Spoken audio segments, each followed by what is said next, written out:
Okay.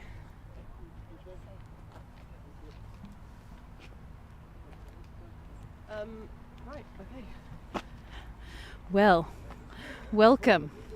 We're in Telford today, and as you can see in front of us, we have just had a lock-on in front of an arms fair. This is not the first time that this has happened, and we would like to explain to you why we are here. At the moment, the gates are being closed, and the security have come out. There's lock-ons of several folks here. We've got some de-escalators, and we're here at the Telford International Centre. One of the things that's really difficult, I think, for us to understand in Britain is that the government allows a flourishing arms trade to happen in our very town centres. This arms fair, there's a big one in London every year, the Desai exhibition in September that I think many of you might have been involved in. Smaller but still very large arms trades happen across the country. This particular one has been chased out of several places. It went to Gloucester. It was chased out of there. It then went to Hereford. And in Hereford, the peace group there rose up. And so they sent it to Malvern. And in 2021, XR did a massive blockade at the arms fair in Malvern. And it left there. And quietly, with its tail tucked between its legs, the arms fair came here to Telford.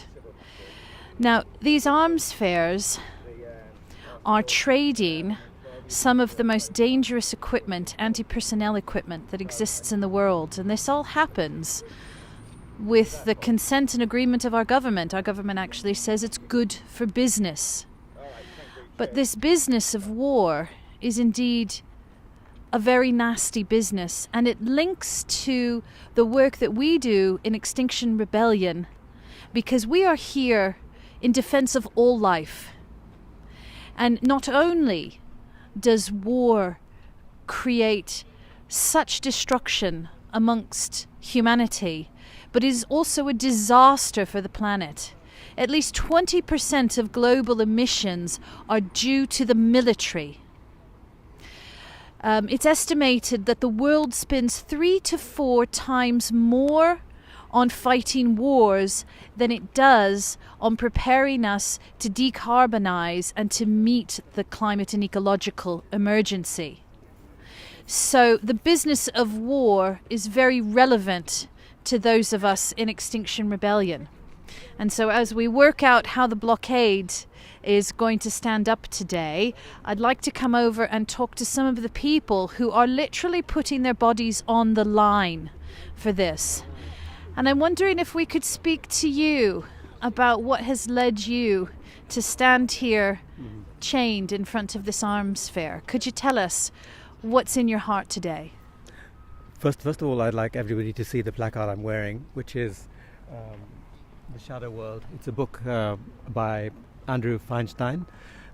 It's about this trade. It's about exactly this trade, and I believe everybody should read this book to be reasonably well informed before you make any comment about it. We have an industry here, a multi-billion dollar industry behind us, which is making a huge amount of money, which is not benefiting Britain, which is not benefiting the nations. It's benefiting a billionaire class of people in the shareholders of the companies. And it's causing massive devastation on our planet, as we see. If this were effective, if this kind of industry were effective, then we wouldn't be having increasing, escalating problems as we're having in the Middle East and elsewhere at this very moment. And also, it's a massive. At a time like this, we're in a climate crisis. It's the 6th mass extinction.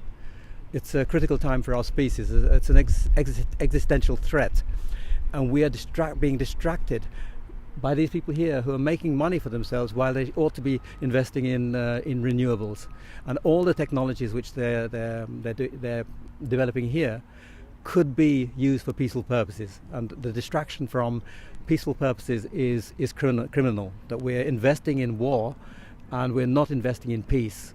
And all we do is we escalate year after year. They sell more and more arms, and they sell them to anybody. And the people who they sell them to can sell them on to somebody else. So they get into the hands of the people we really don't want them to be in, the world's worst people, most aggressive, violent, ruthless people, and it increases. It goes on forever, and we need to stop it. We're just ordinary citizens. We don't have much power, but we can do this. There are just a few of us. This is a multi-billion dollar industry behind us, massive.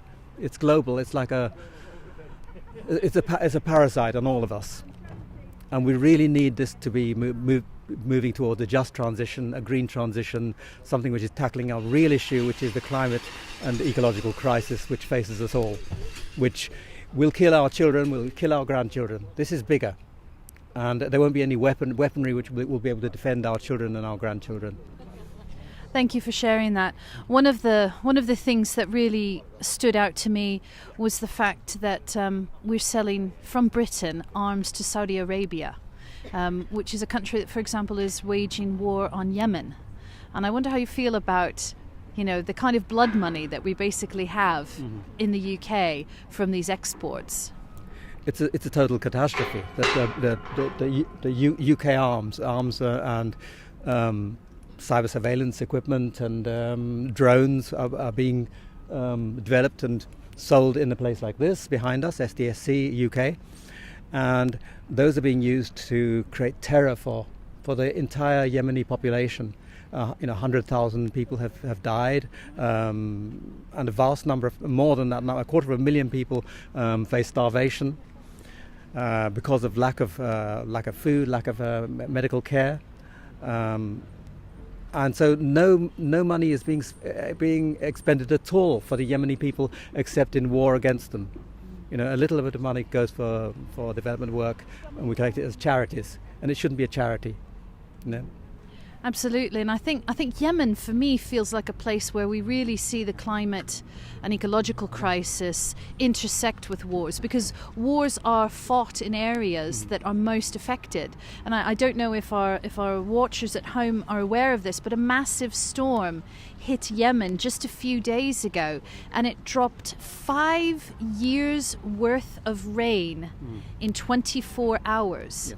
This is the kind of catastrophic weather changes that we're expecting not far off in the future, but they're happening now, and they're going to get worse, aren't they? They certainly are, and we can explain a lot of ongoing conflicts. They're not really wars, because if you have a massive power, massively wealthy and well-armed power fighting an unarmed population, practically unarmed, that's not really a war. It's like when an adult beats up a small child and leaves them in a mess on the ground. That's not a fight, and we shouldn't be calling them wars or conflicts. We should call them what they are, which is total exploitation of one people. And this pressure on water and land is so huge that we'll see more of these, because the people of Israel, for example, they want their population to expand, and it's very difficult because there are other people on that same land, the Palestinian people, and they need land, they need water, and the Palestinian people are there, so they're using force they've used the pretext of what Hamas, the atrocities which Hamas committed, and nobody is going to excuse those or say that's a great thing, but they're using that to do far more harm than Hamas did to the Israeli people, which was a terrible thing to do. Right, thank you for sharing that. So we see that people are coming in now. We're going to be investing in peace. We want to be investing massively in peace, and we want the people of this country to be asking for that. We want the government of this country to be asking for that. We want our political leaders, people like Starmer, to step out and say that they're in favour of: peace and human rights. Not peace and human rights just for some, but peace and human rights and justice and equity for all. Brilliant. Thank you so much for sharing that. One of the key messages that we've been talking about this is the idea of invest in life. What we're seeing with this arms fair is investment in death, investment in destruction of people, of homes, of landscapes, of the climate, of the environment. Yeah, this is not the way forward. This is not the way that our species is going to learn to live within its limits. This is about force, and this is not about the way forward. So we've got chains here, we've got a banner.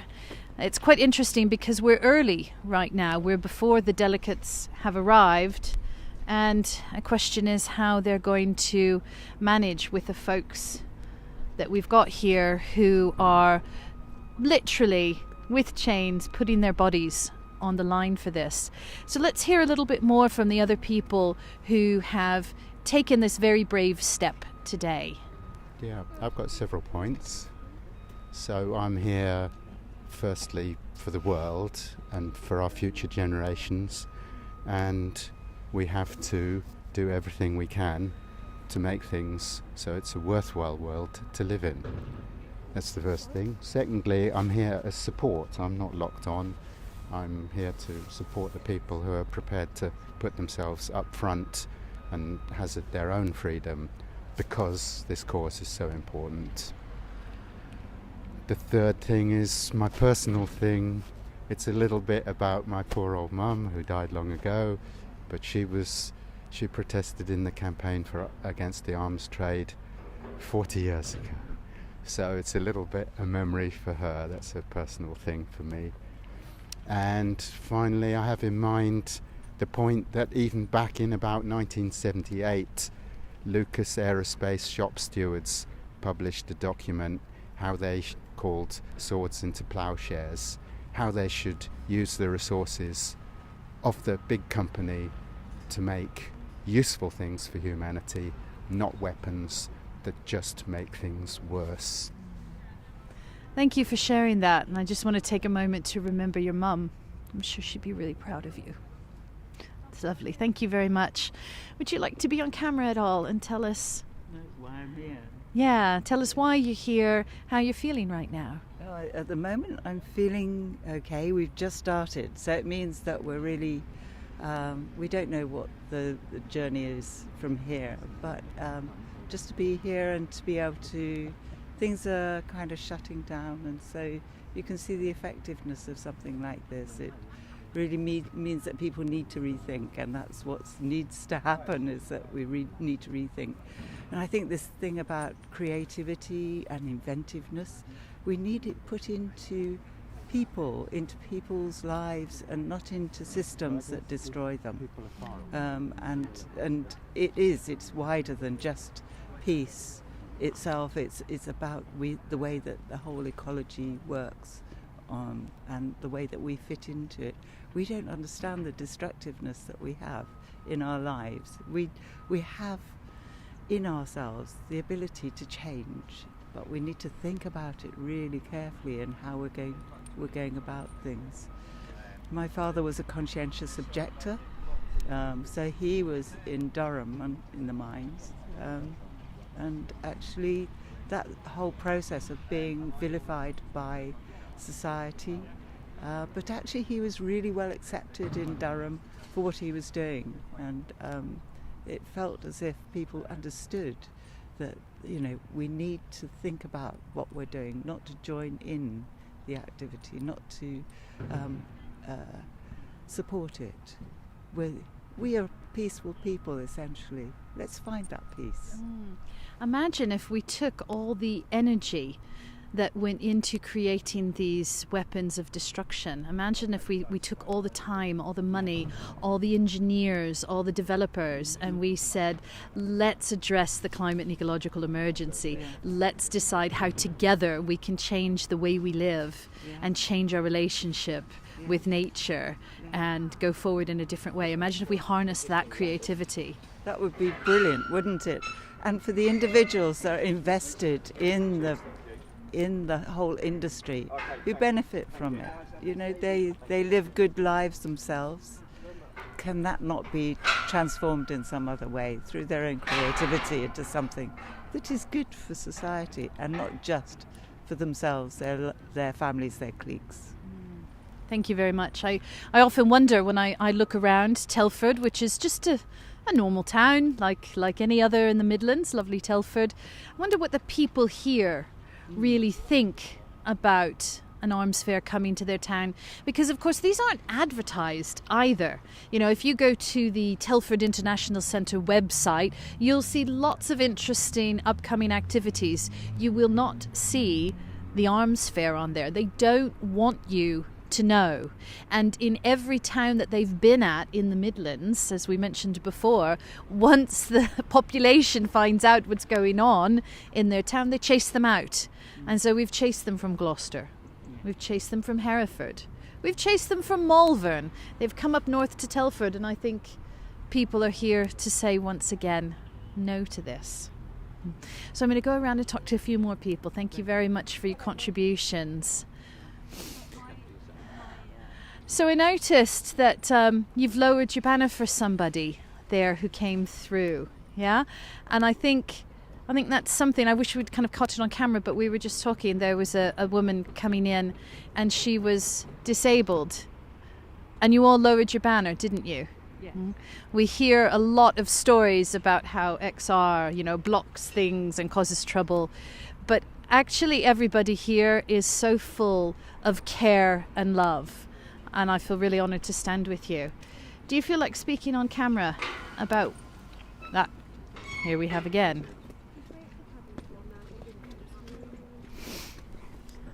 Do you feel like speaking about why you're here and why this is important to you? Yes, I'm happy to. I actually grew up in the Middle East and met and my parents were friends with people who dealt arms. It was the kind of environment that I was brought up in, and I'm here because they go around in their nice cars and they come to nice conference centres and they sell sanitised death, and they don't see any of the havoc and the mayhem and the destruction that they visit on ordinary people. They're at arm's length from it all, literally, and I feel very strongly about that. So that's why I'm here.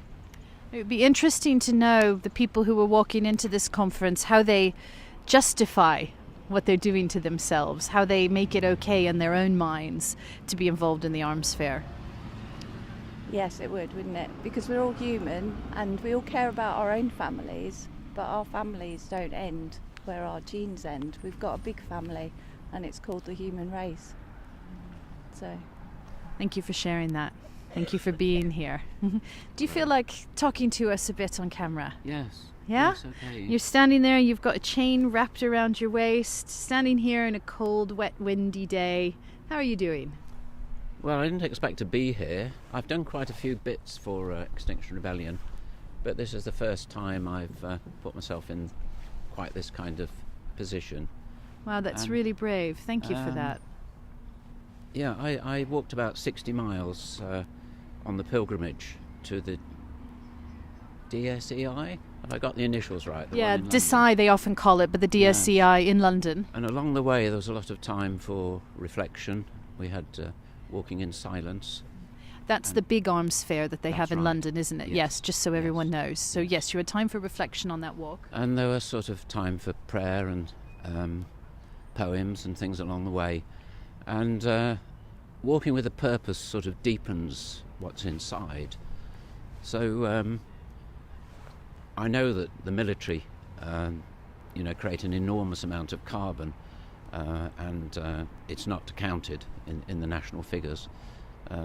And that's just the making of the equipment. And then there's sort of all the fuel and stuff they use all the way around the world. It's massive. I think it's about 5.5% of our total emissions around the world. Yeah, and I think that's a really important point that I just want to emphasize, that in the carbon counting that has come out of the different COP conferences and things, military emissions are not counted in that total, so they're absolutely invisible to the world, aren't they? They are indeed. They are indeed. And at the end of the pilgrimage, the one thing that really got me, and I might cry, there was a reading out of names of individual, giving them their age, might have been 21, might have been 3, and how they were killed with a piece of armament that was sold in this country. And that's why I thought, yeah, I've got to, for XR And for my faith, I've got to do one more thing. I've got to be here today. Thank you for that. That's really very moving. Good luck today. We'll be keeping an eye out for you. Thank you. I've got somebody down on the end here blocking this gate, standing a little bit by yourself, but you know that you're together with everyone. Do you feel like talking a little bit about what you're doing here? I don't know if I'm not very good at talking on the spur of the moment. Okay, but the thing is that you've come here, we can see the chains, you're chained to it, and that's an absolutely beautiful gesture that you're giving to the world, and we really want to thank you for that. Thank you for being here. It's our pleasure. If you want to say something later, you let us know. So the suits are coming. The suits who, in some way in their conscience, have justified being here. But again, you know, if you're worried about the difference, you know, why is a climate movement doing this? We have to understand what's really important, I think, is that we can destroy the planet, we can destroy nature because we're fundamentally no longer connected to it. We often speak of nature as something out there, yeah? We have to go protect nature out there, and we don't recognize that we are part of nature. We are animals. We are a living being on this planet. And it's this fundamental disconnect with nature that allows for the arms trade to flourish, that allows for us to give them a free pass and not count their emissions in the overall emissions of the country and the world. And these two things are fundamentally linked. There is a sign somewhere that talks about emissions of mass destruction. And we've got some banners up around, maybe we can catch some shots of them later. And the idea that war is ecocide. Ecocide is an important legal framework that many people have been trying to institute, whereby the destruction of nature, this destruction of ecology is as important as genocide, as homicide. Recognizing that destruction of nature is destruction of something amongst ourselves. And so war is that. And that's why it's extremely relevant for us to be here today, for XR to stand up. I also want to just notice that we've been locked in a little bit. You might want to just pan the camera a bit. So we've got the people who are locked on, and then our crew here, who are here in a way to witness what people are doing. And they're talking about the fact that they've been letting people come in and whether they want to move or not. So that is an important question to be asked. Now we also see there were a few support people in here, bringing warm things over there to the young lady over there who I'd like to go and speak with in a minute. And something that you might not appreciate when you come to these things is sitting there locked on for hours in the cold is very, very difficult, because when you're not moving, you get extremely cold. So there seems to be some discussion here about how the blockade is going to work. In the meanwhile, I think I'd like to come down while this is going on. We've got some a lovely person from the support crew who's bringing together nice things. And I'm wondering, do you feel like talking on camera at all? Not right now. That's absolutely fine. You do what you need to get comfortable, because you look like you need to be bundled up a wee bit more. I myself am wearing approximately 5 layers and a parka, having prepared for this. So I'm going to move over this way. You can see that we've been gated in here, but I've got somebody who's one of our press spokespeople, and I'd like to give them an opportunity to speak about what we're doing what this is all about. But I think there's some planning going on just at this moment, so we won't do that. It's interesting that the delegates are kind of slowly streaming in. That gate can be open. One of the things that people have been told is that when we walked up, I'm not sure if the microphone captured it or not, but on this side of the gate, the side of the gate that we're standing on, is apparently public, and on the other side of the gate is private. So that'll be interesting, as we were told that, how that plays out in a potential court of law if anybody is arrested. So I just would like to record that is what people were told, because that means very different things at different times. So I'm wondering, Emma, Yes. would you be up to coming on camera, or are you busy at the moment? I believe I can come on camera. I can come on camera. Yes, And we've I got just to- wanted to check I didn't have anything. We've got to film you through the fence, I'm afraid, because Sorry. we're on the inside, you're on I'm the on the outside. outside. Can you just give us, really, what is the key message that you would like everybody at home to take away from this? The biggest thing I think for me, and the reason why I am here, is because military emissions are absolutely enormous. If the UK's military was a country, it would be something like the 47th biggest country in the world, just in terms of emissions. And military emissions don't have to be declared according to the Paris agreements. So I just think that's completely crazy. I think that the military industrial complex and what is being sold in this building today has such an enormous impact on the climate, and we just cannot ignore it. We cannot allow that to happen. We should not be selling these weapons. We should not be selling to the highest bidder. I'll note that a police car has just driven slowly past behind you. I think I the see. camera probably caught that, but it hasn't stopped. Okay. I'm sure that the security guards have called the police. So they might be stopping further up. Yes. Great. Okay. Well, we're going to carry on the live coverage for a while Okay. and see how things develop. Well, feel free to come and ask me some more questions if you like. I'm sure I we can will. chatter more. I'll let you get on with some logistics now and looking after the supportive people. Thank you. Yeah, thank you. Now, that's interesting. What we've seen right there is somebody has given the lady coming in a white poppy. We're familiar this time of year, coming up to Armistice Day, the red poppy, a symbol of the blood that was shed in wars previously. The white poppy movement is much like a conscientious objector saying, let's celebrate peace instead. So they're handing out white poppies to people who would like them.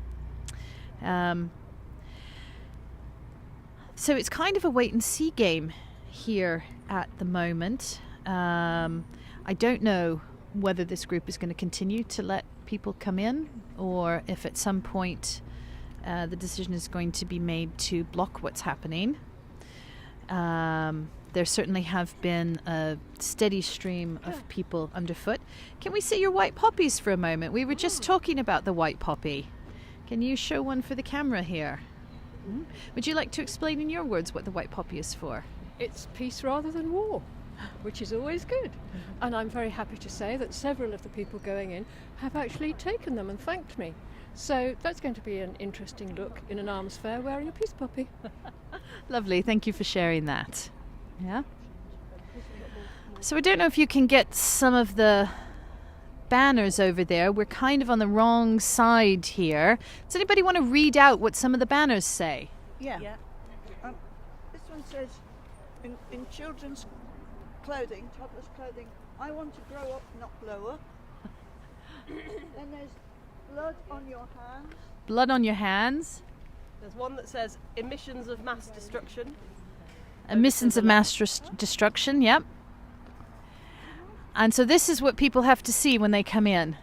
So this is, and it's really running the gauntlet, as it were. You cannot come to this trade without passing through here and understanding that the people of Telford don't want arms deals in their backyard. But it's not just chasing them out of Telford. It's that we don't want this trade in the UK, and we don't want this trade anywhere. It's time to invest in a different way of doing things. Do you want to tell us what that last banner says? The last banner says war equals ecocide, but there's a small handwritten one which I think is really good. It says, rich men make weapons, poor men shed blood. Rich men make weapons, poor men shed blood. Very interesting. We'd go and get a zoom in on those because I think you'd like to see the banners, but as you can see there's a bit of a fence separating us from them. We're in this liminal space, aren't we? I feel they may have knew that something might happen with the history of things happening in Malvern. So they were not entirely unprepared. Gate. No, not entirely unprepared, but clearly also not very well prepared either. So do you know what the plans are of people? Are they going to keep letting folks come in? I don't know. You'll have to go and ask the people that are locked on. That's their decision. Yeah. And I think that's a really important thing to emphasize, that people who have chosen to do this action, are here working with their own conscience. And it's a really difficult thing to step up and choose to do this. There's the risk to your liberty. There's the risk of fines, of imprisonment, and we have to say that the draconian measures that the UK government has put in against protest are absolutely appalling. But there's also a real human thing of locking yourself to a gate when the pale autumn sun barely cuts through the clouds and the wind is blowing, and you're standing there looking at people in the eye who are wanting to just go to their job. And sometimes we hear that, well, it's just my job. I'm just doing my job. The Nuremberg trials established a precedent that said war crimes are not just a job, and that every person has to stand up for their conscience. And so we have here these people who are doing this. And I'm just going to go over and ask. We're curious about the fact that you're lowering your banners and your chains and you're letting people through. What's your decision with doing that? How does that work for you? We have no problem with the human beings who work in this industry. We understand they have all their reasons for doing it.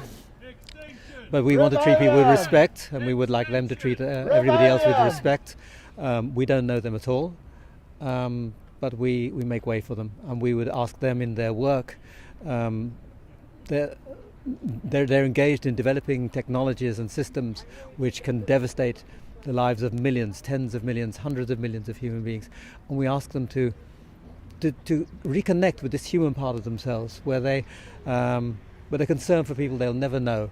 My friend was telling me how they just now how helicopter gunships are tested, and apparently what they do, they put a rabbit on a field, and then they shoot at the rabbit, and so they do it quite quickly. But the thing is, my friend was saying that afterwards that they laugh about it. It's become normalized, this killing of an animal, because it's a worthless thing. And in the same way, when pilots go up, they don't see human beings anymore. They see just an objective. They put an X on it, a target. We saw this in the Iraq war very well. We saw it on television. It was a computer game, and that's all war is now. And what's happening to the people in Gaza, the people who are killing them don't hate them, but they don't even see them as human beings. They see a series of rectangles and pathways in between. Which one? Thank you.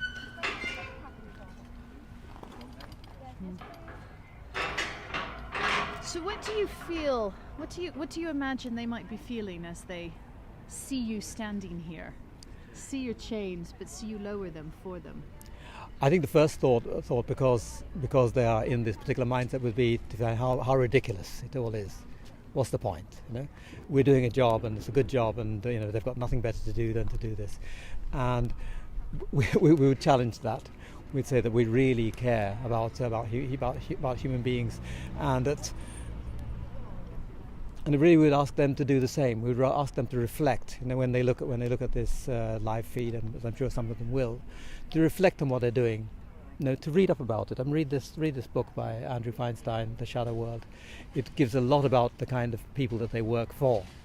It's a billionaire class who are totally corrupt, and they lie and they lie and they lie, and they're allowed to get away with their lies, and they may become enormously wealthy at the cost of our species and at the cost of other species, and the devastation they're causing to our environment is incalculable. The point has been made that the environmental damage caused by this industry is not generally well known. It ought to be. I mean, if it's such a huge industry, which it is, its impact on this planet, impact on our societies is immense, and we, as the public, we have a right to know what that is, and that should be published. So then we can operate on the basis of truth and not just conjecture. Absolutely. That connection, that recognizing the essential humanity and that commonality. I think you're absolutely right. You somehow have to deny people their humanity in order to wipe them out. And I just wonder, you're involved in the arms trade at some level. Most of these people, they're not generals. Mm-hmm. These are people in the whole machinery of the arms fair, of the arms trade. And to have to come to work and come through barriers mm-hmm. and climb over this is like it's disrupting their business as usual. You can't just do this kind of business without some people now standing up and saying this just is not acceptable. I wonder if I could just make one point. Many years ago I went to the Imperial War Museum, and they had an exhibition on to do with the Holocaust. And what they had offices and office equipment, and you'd wander through and see these ancient typewriters and all the little jobs. IBM was particularly high in that. They do these little jobs of recording numbers of people processed, tortured, murdered, and it was all there. IBM, collected all the data on that very beautifully. All these functionaries, they were little tiny cogs in this machine, and these tiny cogs, like the tiny cogs that work here, they enable this monstrosity to happen. The suffering of millions is enabled by clerks working in offices, people ordering paper clips, people people inputting data. These things are all part of this machine, and without them this machine couldn't function. And we call on those people really to question what they're doing, to think about it, and think, might I be doing something moving to an industry which has less impact, awful impact on my fellow human beings, and something which might do some good, for example, in renewables. And I would love for all the resources which are going into this to go into renewables, into saving our species and other species on this planet, rather than creating enemies and then destroying them, and then they in turn will their children will at some stage want to get revenge, and they will buy some weapons from the same people to create this unending cycle of violence which we're experiencing now. In the middle of an environmental crisis, we're starting fresh wars, and not fresh conflicts, fresh attacks, fresh assaults on millions of innocent human beings, as if we're not going to be suffering enough anyway. And we must stop. That's absolutely so profound. I would just like everybody to stop and consider the weight of what you've just shared, because that's everything in a nutshell. Really, to stop this destructive trade, to invest in life, to invest in our future. Because what we see is so many of the conflicts are happening in areas that are oil rich or facing climate destruction, water rich, even now, and water rich. Yes, because water is going to become a very precious resource. It has in some places already become extremely precious, and it will only get worse, won't it? Certainly. I mean, in the Middle East, you see that everywhere. The conflicts are oil, water, land, arable land for growing food, because our basic need is for food, and we should be really concentrating all our efforts on sustaining ourselves, not on these destructive industries like the one here. It's extremely profitable for a small number of people, extremely, and those people have the power to to buy governments, to buy our elected legislators, and to have legislation drafted which is... Excuse me, let these people through. They have the clout and the influence to have their lawyers speak with the lawyers of our legislators, and to put large pieces of text in our laws which give them loopholes so they can violate human rights, they can violate environmental rights with impunity. They can do it legally. In the same way that, for example, this is another topic, but HS2, for example, is allowed to destroy a vast tract of English countryside. It's allowed to disrupt people's villages and overturn their democracy. They have meetings within the villages saying that we object to this, we don't want it coming through, and that is every time overruled because HS2 has got the law on its side, and the law is corrupt. So it's not justice, it's law, and we need to stop it. And law is not protecting and preparing us for the climate emergency, is it? It certainly isn't. We need legislation which is recognising the reality of our times. And binding. Yes, and binding, yes, based on ethics. I just want to interrupt this discussion and turn around because the police have now come into our little, this liminal space between the lock-ons and the world out there. So it's the lock-ons, a few support people, so the XR de-escalators are there, and then live streaming and photography to witness and record this. Somebody saying we're here on a peaceful mission.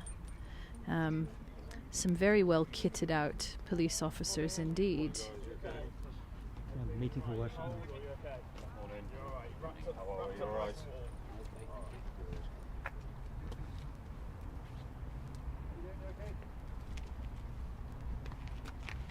So at this point they seem to be scouting out the situation that they've got. 2, 3, 4, 5, 6. You can hear them counting, looking at how people are connected.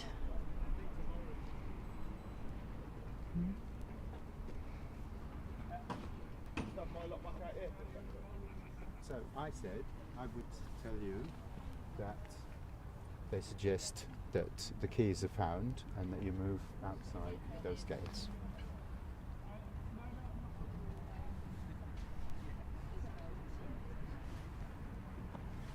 Okay, that's the response.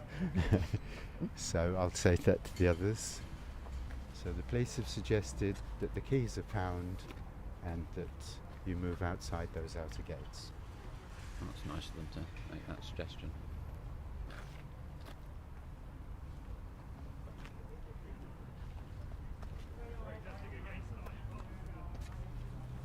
Would you like to say anything back? They have suggested that the keys should be found. Sorry? The police have suggested that the keys should be found and that you should move to the outside of the gates, of those Right. outer gates. Well, that's their job, isn't it? Yes. To suggest things like that. Okay. 30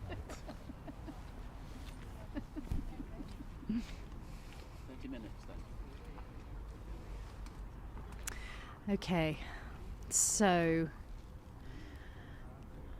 as I said, some very heavily kitted out police officers came walking through, obviously checked out what they thought was happening. They've asked the protesters to unlock themselves and leave, and these are more than protesters.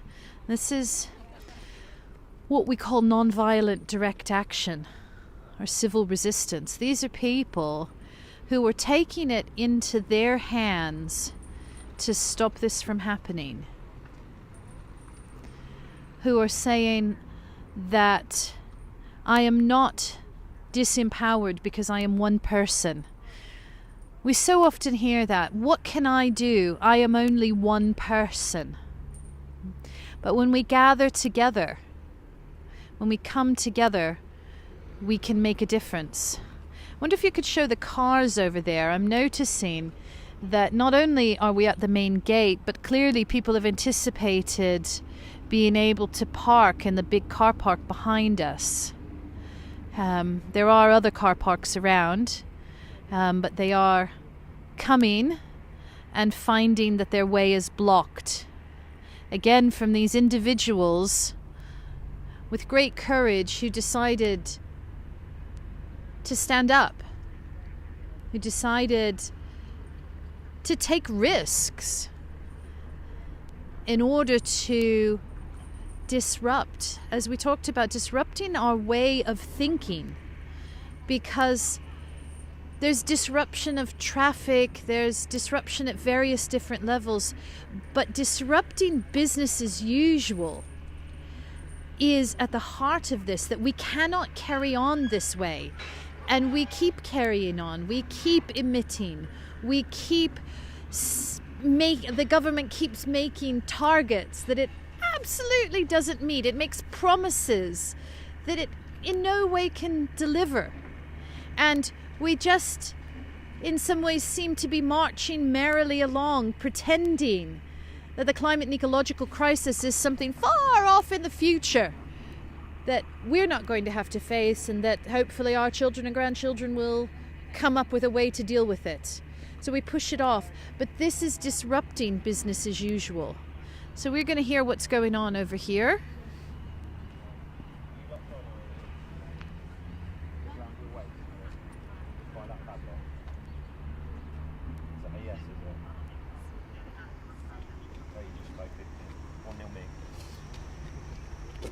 Hello, how are you? Good morning.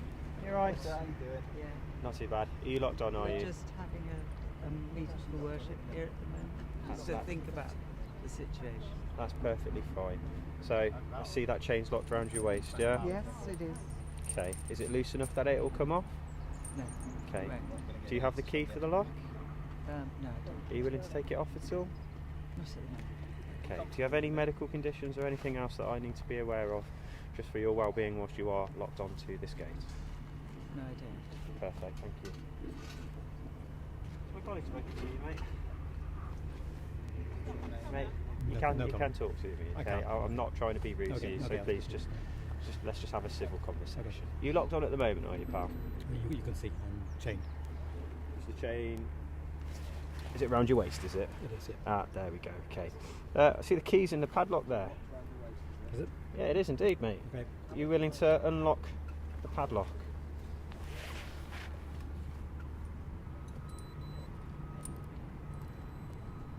Hang on a second. Brill. Do you want me to hold on to that for you? No. Okay. Thank you. But it is in your Thank you pocket. for Lovely. So you do have the facility to remove yourself if you so wished. That is correct, isn't it? Well, I think you can see why. Because now you've got the key. I think you can see why I'm here. I can indeed. Right. Do you have any medical may- conditions may I or ask you anything to- else that I need to be may I- aware of may I whilst ask you you're to locked on? Read this. Fantastic. Do you know what it is? Have you It's come a across sign. that before? Fella, Have you come across that do before? you have any medical illnesses It's, or anything The Shadow that I World. need to be aware of? It's a very important book by Andrew Feinstein. Hmm. It's about this industry, and I recommend that you read it, and your colleagues read it, so you understand what you're protecting.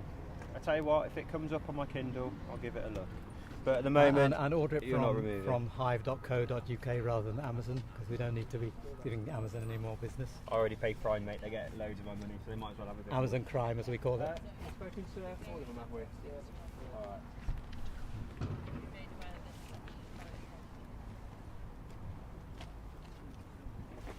If at any point, guys, you need any help or assistance, just let me know, alright? And we'll try and provide whatever assistance we can. So I'm hoping that the microphone picked up those conversations. I'm not quite sure how sensitive the microphone is, so I'm just going to summarise.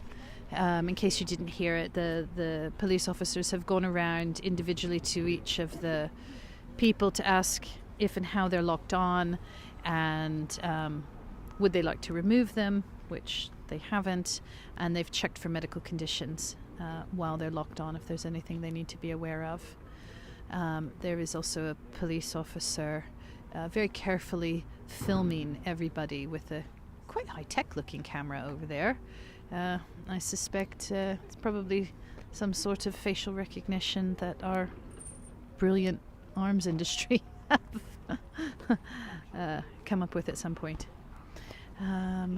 So they are assessing the situation and really interestingly taking very detailed photographs of each individual. It feels quite intrusive watching it, actually. Seeing the scrutiny that people are being placed under. We're here just to cover this, so we're staying a bit out of the way. But we're here to witness what people have come and the message that they want to bring, and the risk that they're willing to take. One of the things that we haven't spoken about too much is about the increase in penalties that people doing this are facing. We've had 2 different police bills go through Parliament since Extinction Rebellion declared their rebellion, which incidentally was yesterday. 5 years ago yesterday, Extinction Rebellion came into existence. And in that time we've had 2 really repressive bits of legislation come in that have made a simple act of conscience